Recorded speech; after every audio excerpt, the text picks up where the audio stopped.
জ্বালানি সংকট মোকাবিলায় কাজ করবে টিম ইন্ডিয়া। মুখ্যমন্ত্রীদের সঙ্গে বৈঠকে সমন্বয়ের বার্তা প্রধানমন্ত্রী। জ্বালানি সরবরাহ অব্যাহত রাখতে বৈঠকে বার্তা।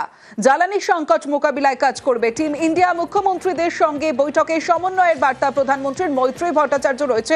মৈত্রী, এই বৈঠকের নির্যাস কি?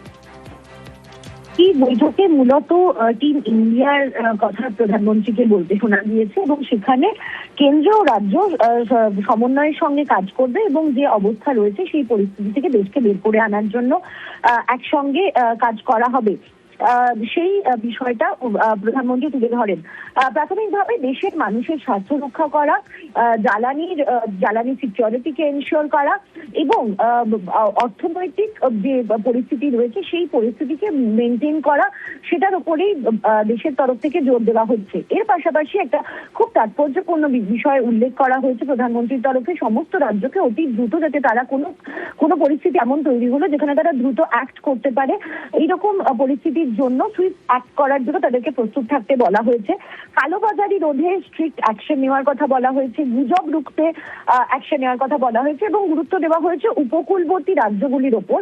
তার কারণ উপকূলবর্তী রাজ্যগুলির ওপর যেখানে থেকে আমদানি রপ্তানির এবং নৌ বাহিনী বা নৌ পরিবহনের একটা বড় যোগাযোগ রয়েছে, সেই সমস্ত রাজ্যগুলিকে একটু বাড়তি দায়িত্ব নেওয়ার কথা বলা হয়েছে।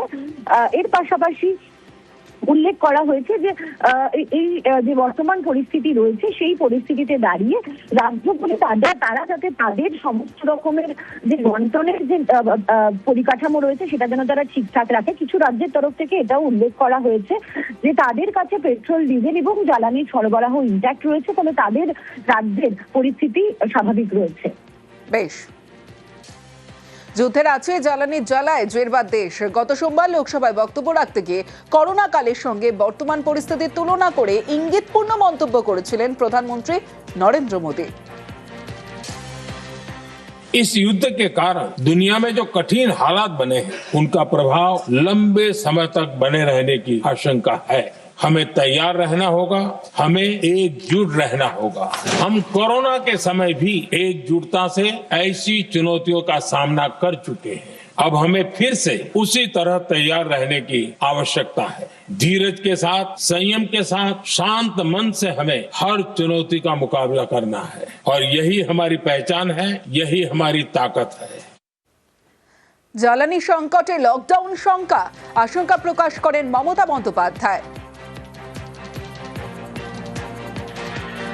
এই মোদিজি প্রধানমন্ত্রী হবার আগে যিনি ছিলেন তখন গ্যাসের দাম ছিল 400 টাকা, এখন সিঙ্গেলটার দাম হয়েছে 1100 টাকা আর ডবলটার দাম হয়েছে 2100 টাকা।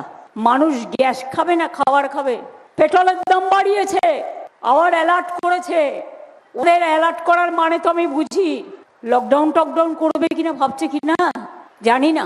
করলে করবে, লকডাউন করে মানুষকে ঘরবন্দি করে রাখবেন, মানুষকে নোটবন্দি করবেন, মানুষকে ভোটবন্দি করবেন, মানুষের নাম কেটে দেবেন।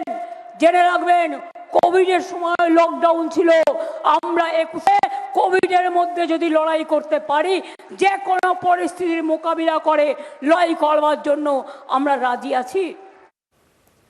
লকডাউন আশঙ্কায় নির্মলা সীতারামনের আশ্বাস। জ্বালানি সংকটে লকডাউনের কোনো সম্ভাবনা নেই। লকডাউন আশঙ্কা নিয়ে আশ্বাস কেন্দ্রীয় অর্থমন্ত্রীর। No lockdown, but when people are misleading, leaders such as some coming from different states who are misleading people, I condemn their statement and want to reassure people that there shall not be any lockdown.